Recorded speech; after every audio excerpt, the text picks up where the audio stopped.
Ecco, vedo che il nostro Angilismo scopriva la testa, non era convinto per l'indipendenza scuote la testa, quindi allora quali sono io nutro grande rispetto per Roberto Ciambetti, ci conosciamo al di fuori di qua, ma devo dissentire su alcune cose.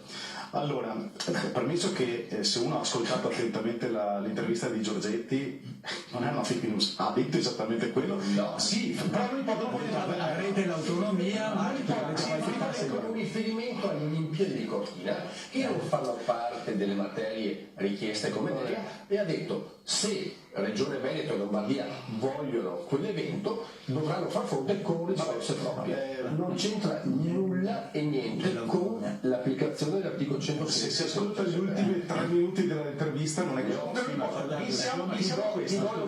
lo c'ero anche io. No, scusate, siccome non abbiamo l'intervista, quindi non possiamo farlo sempre, è una discussione. Sì, infatti, pensiamo questo. Allora, torniamo invece alle cose reali. I numeri che ha esposto il Presidente sono assolutamente corretti, nel senso che ovvio che sono corretti. Detto questo, però, c'è un problema a monte che è insormontabile. Ci sono fondamentalmente 3 regioni in Italia che hanno un pesante residuo fiscale, che sono in primis la Lombardia, quindi a paritetiche più o meno sono...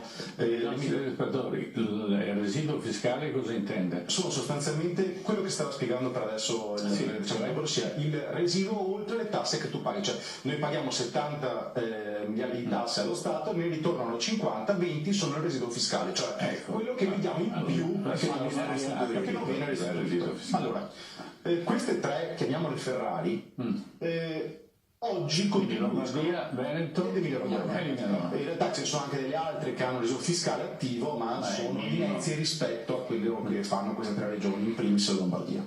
Allora, oggi l'Italia, se è ancora in un limite di sopravvivenza, cosa di cui io ho grossi dubbi, perché per me noi siamo falliti da parecchio tempo, ma non ci fanno fallire, comunque, se l'Italia è ancora al limite di sopravvivenza è perché ci sono questi residui fiscali. Nel momento in cui si dovesse andare a eliminare questo residuo fiscale nel gettito nazionale per riportarlo in quello che è il suo alveo naturale, cioè da dove parte, automaticamente sono ulteriori emolumenti che lo Stato non può più ripartire per appianare le perdite che ci sono su base nazionale.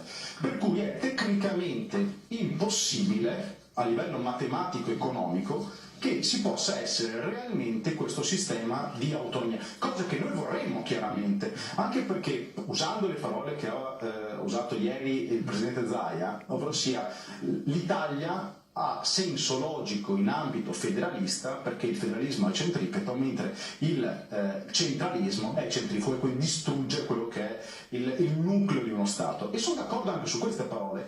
Il problema è che un discorso è dirlo e un discorso è farlo. Allora, in questo momento purtroppo io credo che, sebbene tanti mi diranno di no, la Lega sia un freno, cioè la Lega ex Nord sia un freno per poter riuscire a... In che senso freno? In realtà è bello raccontare le cose, fa sicuramente elettorato, e su questo la Lega è fortissima, perché in Veneto abbiamo... Il freno dov'è?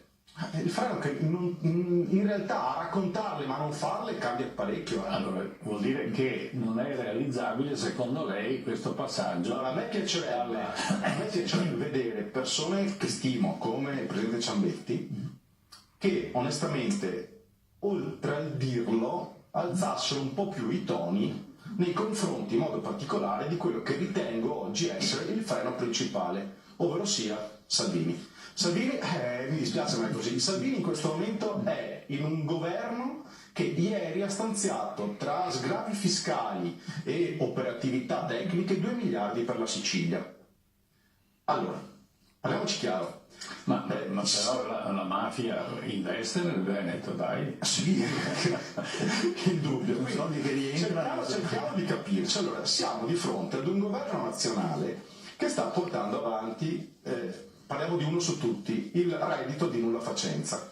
Allora, io mi domando, ma se coloro i quali hanno votato Lega un anno fa avessero saputo che sarebbero stati i fautori della conclamazione del reddito di nulla facenza, io mi domando, ma questi qui leghisti o non leghisti o comunque votanti legali, avrebbero ancora votato la Lega se sapevano che c'era un'operazione del genere. Allora, la Lega è nata, storicamente parlando, dall'unione delle lighe del nord.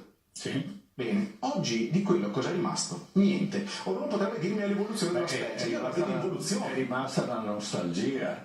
Allora Salvini vuole fare un partito nazionale perché ha capito che facendo un partito solo di alcune regioni purtroppo rimane quello che è.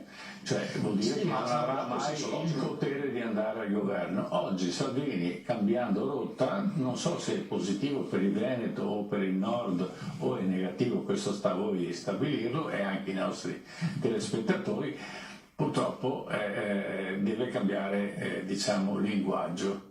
E questo linguaggio naturalmente è un linguaggio, siamo tutti italiani e di conseguenza.